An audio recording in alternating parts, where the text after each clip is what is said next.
বিধানসভা ভোটের মুখে মালদায়ের বিস্ফোরক অভিযোগ, নির্বাচন কমিশনের নিরপেক্ষতা নিয়ে বড়সড় প্রশ্ন তুলে দিল তৃণমূল কংগ্রেস।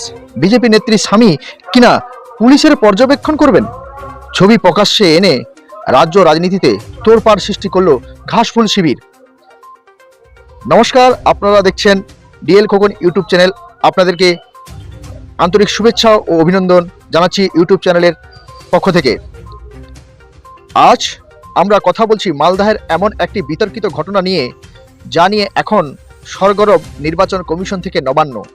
মালদাহ জেলার 4টি বিধানসভা কেন্দ্রের জন্য নির্বাচন কমিশন, যাকে পুলিশ অবজারভার বা পুলিশ পর্যবেক্ষণ হিসেবে নিয়োগ করেছেন, তাকে নিয়ে শুরু হয়েছে তুমুল বিতর্ক। তৃণমূল কংগ্রেসের দাবি, ওই পুলিশ আধিকারিক আসলে বিহারের এক দাপুটে বিজেপি নেত্রীর স্বামী। সোমবার এক সাংবাদিক বৈঠক করে তৃণমূলের হেভিওয়েট নেতারা কয়েকটি ছবি এবং নথি পেশ করেছেন। তাদের অভিযোগ, যদি একজন সক্রিয় রাজনৈতিক কর্মীর স্বামী পর্যবেক্ষণ করেন বা পর্যবেক্ষণের দায়িত্বে থাকেন, তবে ভোট কি আদয়ে অবাধ বা সুষ্ঠু হওয়া সম্ভব? তৃণমূলের সোশ্যাল মিডিয়া হ্যান্ডেলে থেকে শেয়ার করা ওই ছবিটিতে দেখা যাচ্ছে বিহারের ওই বিজেপি নেত্রীর পারিবারিক অনুষ্ঠানের উপস্থিত রয়েছেন সংশ্লিষ্ট পুলিশ আধিকারিক। তৃণমূলের প্রশ্ন, কমিশনের নজর কি তবে এড়িয়ে গিয়ে এই তথ্য, নাকি জেনে বুঝেই মালদাহের মতো স্পর্শকাতর জেলায় এই নিয়োগ করা হয়েছে?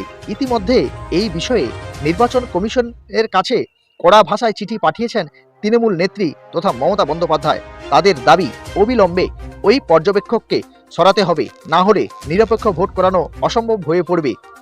একদিকে বিরোধীরা যখন কেন্দ্রীয় বাহিনীর ঘোরাটোপের ভোটের দাবি তুলছেন, ঠিক তখনই কমিশনের নিয়োগ করা পর্যবেক্ষকের রাজনৈতিক যোগসূত্র সামনে এনে বা অস্বস্তিতে কমিশনও করছে বলে সংশ্লিষ্ট মহল মনে করছেন। এখন দেখার, এই প্রতিবাদের পর কমিশন ওই পর্যবেক্ষককে সরিয়ে দেয় কিনা।